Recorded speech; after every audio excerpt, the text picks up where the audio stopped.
ಚೆಂಬುಗುಡ್ಡೆ ಹಿಂದೂ ರುದ್ರಭೂಮಿಗೆ ಇನ್ಫೋಸಿಸ್ ಸಂಸ್ಥೆ 1.75 ಲಕ್ಷ ರೂಪಾಯಿ ವೆಚ್ಚದಲ್ಲಿ ನಿರ್ಮಾಣ ಮಾಡಿಕೊಡುವ ವಿದ್ಯುತ್ ಚಿತಾಗಾರಕ್ಕೆ ಜಿಲ್ಲಾ ಉಸ್ತುವಾರಿ ಸಚಿವ ಕೋಟಾ ಶ್ರೀನಿವಾಸ್ ಪೂಜಾರಿ ಅವರು ಶಿಲಾನ್ಯಾಸ ನೆರವೇರಿಸಿದರು.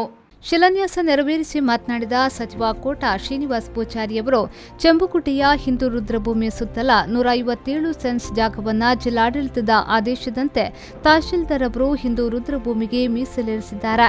ಇನ್ಫೋಸಿಸ್ ಸಂಸ್ಥೆ ಚೆಂಬುಗುಡ್ಡೆಯ ಹಿಂದೂ ರುದ್ರಭೂಮಿ ಅಭಿವೃದ್ಧಿಗೆ 1.75 ಕೋಟಿ ರೂಪಾಯಿ ಯೋಜನಾ ವೆಚ್ಚವನ್ನು ಒದಗಿಸಿದ್ದು, ಅದಕ್ಕಾಗಿ ಸರ್ಕಾರದ ವತಿಯಿಂದ ಸಂಸ್ಥೆಯ ಮುಖ್ಯಸ್ಥೆ ಸುಧಾಮೂರ್ತಿ ಅವರಿಗೆ ಕೃತಜ್ಞತೆಯನ್ನ ಅರ್ಪಿಸುವುದಾಗಿ ಹೇಳಿದರು.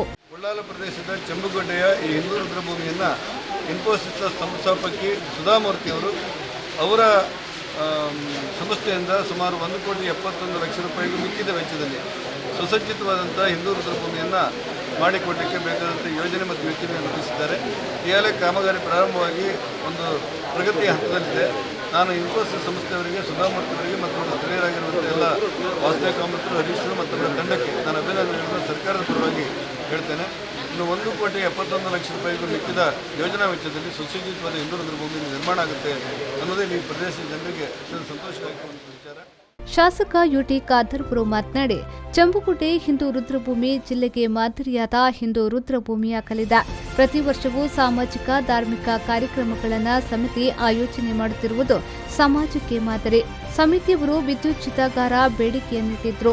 ಅದಕ್ಕೆ ಪೂರಕವಾಗಿ ಕೋವಿಡ್ ಸಂದರ್ಭದಲ್ಲಿ ಜಿಲ್ಲಾಧಿಕಾರಿಗೆ ಮನವಿಯನ್ನ ಮಾಡಲಾಗಿತ್ತು.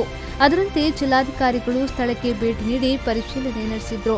ಬಳಿಕ ಇನ್ಫೋಸಿಸ್ ಸಂಸ್ಥೆಯನ್ನ ಸಂಪರ್ಕಿಸಿದ ಜಿಲ್ಲಾಧಿಕಾರಿ ವಿದ್ಯುತ್ ಚಿತಾಗಾರ ನಿರ್ಮಾಣದ ಬೇಡಿಕೆಯನ್ನ ಇಟ್ಟಿದ್ರು. ಅದಕ್ಕೆ ಸ್ಪಂದಿಸಿದ ಇನ್ಫೋಸಿಸ್ ಸಂಸ್ಥೆ ಯೋಜನೆಗೆ ಅನುದಾನವನ್ನ ಒದಗಿಸಿಕೊಟ್ಟು ಇದೀಗ ಸುಸಜ್ಜಿತ ವಿದ್ಯುತ್ ಚಿತಾಗಾರ ನಿರ್ಮಾಣವಾಗಲಿದೆ.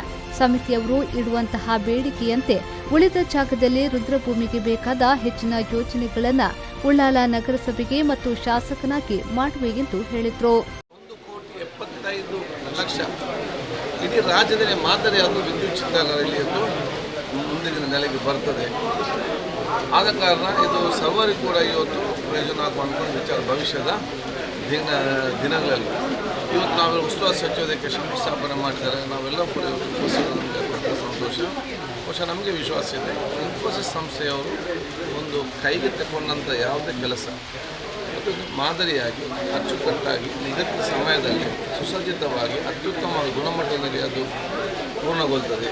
ಬಹುಶಃ ನಾವೀಗ ಅತಿ ಶೀಘ್ರದಲ್ಲಿ ಪೂರ್ಣಗೊಂಡು ಉದ್ಘಾಟನೆ ನಾವು ಚಾಲನೆ ಆಗ್ತೇವೆ. ನಮ್ಮ ಸಮಿತಿಯವರು ಅದಕ್ಕೆಲ್ಲ ಕೂತು ನಾವು ತೀರ್ಮಾನ ಮಾಡ್ತೇವೆ. ನಾವು ಜನಪ್ರತಿನಿಧಿಗಳು, ಸಮಿತಿಯವರು ಊರಿನವರು ಏನೆಲ್ಲ ಬೇಡಿಕೆ ಇರ್ತಾರೆ ಅದನ್ನು ಪೂರೈಸೋದು ನಮ್ಮ ಕರ್ತವ್ಯ. ನಾನೊಬ್ಬ ಶಾಸಕನಾಗಿ ನನ್ನದಾಗುವಂತೆಲ್ಲ ಸಾಕು ನಾವು ಇವತ್ತು ಮಾಡ್ತೇವೆ. ನಮ್ಮ ನಗರಸಭೆಯು ಕೂಡ ಇದಕ್ಕೆ ಮಾಡ್ತದೆ. ಅದಲ್ಲದೆ ನಮ್ಮ ಎಲ್ಲ ಇವತ್ತು ನಮ್ಮ ಧಾರ್ಮಿಕ ಸಚಿವರಿದ್ದಾರೆ, ಅವ್ರದ್ದು ಕೂಡ ಕೇಳಿಕೊಂಡು ಅದಕ್ಕೆ ವಿಶೇಷ ಅನುದಾನವನ್ನು ತರಿಸ್ತಾರೆ. ಇನ್ಫೋಸಿಸ್ ಉಪಾಧ್ಯಕ್ಷ ವಾಸುದೇವ್ ಪ್ರಭು ಅವರು ಮಾತನಾಡಿ, ಜಿಲ್ಲಾಡಳಿತದ ಬೇಡಿಕೆಯಂತೆ ಇನ್ಫೋಸಿಸ್ ಸಂಸ್ಥೆ ಯೋಜನೆ ರೂಪಿಸಿದೆ. ಮರ ಕಡಿಯುವುದನ್ನು ಮಾಲಿನ್ಯ ತಡೆಗಟ್ಟುವಲ್ಲಿಯೂ ವಿದ್ಯುತ್ ಚಿತಾಗಾರ ಉಪಯುಕ್ತ. ಅಲ್ಲದೆ ಕಟ್ಟಿಗೆಗಾಗಿ 3,500 ರಿಂದ 5,500 ರೂಪಾಯಿ ವೆಚ್ಚವಾಗುತ್ತದೆ. ಆದರೆ ಇದರಲ್ಲಿ 250 ರೂಪಾಯಿಯಲ್ಲೇ ಅಂತಿಮ ಸಂಸ್ಕಾರ ನಡೆಯಲಿದೆ. ಸ್ಥಳೀಯರು ಕಾಮಗಾರಿಯ ಸಂದರ್ಭ ಸ್ಪಂದಿಸಬೇಕಿದೆ ಎಂದು ಹೇಳಿದರು. This project based on the request from the district administration, one more thing that we are looking at is how we can save our environment as well, because yes, traditional fire is what everybody prefers, but so many trees we are cutting and killing as well. So why not just look at saving the trees as well as reduce the pollution that can be coming from this, right? Also, it reduces the cost for the individual as well, where the traditional fire it costs about 3,500 to 5,500 rupees. Using the electric crematorium, the cost comes down drastically to at max probably about 250 rupees.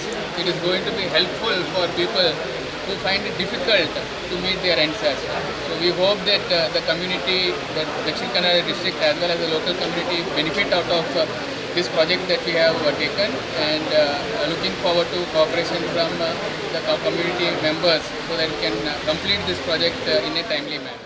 ಈ ಸಂದರ್ಭದಲ್ಲಿ ಮಾನವ ಸಂಪನ್ಮೂಲ ಅಭಿವೃದ್ಧಿ ವಿಭಾಗದ Sandeep D'Silva, ಪ್ರಾದೇಶಿಕ ಪ್ರಬಂಧಕ Harish J, Mysore Electrical Industries ಲಿಮಿಟೆಡ್ನ ಅಧ್ಯಕ್ಷ ಸಂತೋಷ್ ಕುಮಾರ್ ಐಬೋಳಿಯಾರ್, ರಾಜ್ಯ ಅಲೆಮಾರಿ ಅರೆ ಅಲೆಮಾರಿ ಅಭಿವೃದ್ಧಿ ನಿಗಮದ ಅಧ್ಯಕ್ಷ ರವೀಂದ್ರ ಶೆಟ್ಟಿ ಉಳಿದೊಟ್ಟು, ಜಿಲ್ಲಾ ಪಂಚಾಯತ್ನ ಮಾಜಿ ಉಪಾಧ್ಯಕ್ಷರಾದ ಸತೀಶ್ ಕುಂಪಲ, ಹಿಂದೂ ರುದ್ರಭೂಮಿ ಸಮಿತಿಯ ಅಧ್ಯಕ್ಷ ಚಂದ್ರಹಾಸ್ ಉಳ್ಳಾಲ್, ಸದಸ್ಯರಾದ ವಿಠಲ್ ಶ್ರಿಯನ್, ಭಾಸ್ಕರ್ ಶೆಟ್ಟಿ ಮೊದಲಾದವರು ಉಪಸ್ಥಿತರಿದ್ದರು. ಆರಿಫ್ ಕಲ್ಕಟ್ಟ, ವಿ4 ನ್ಯೂಸ್, ಉಳ್ಳಾಲ.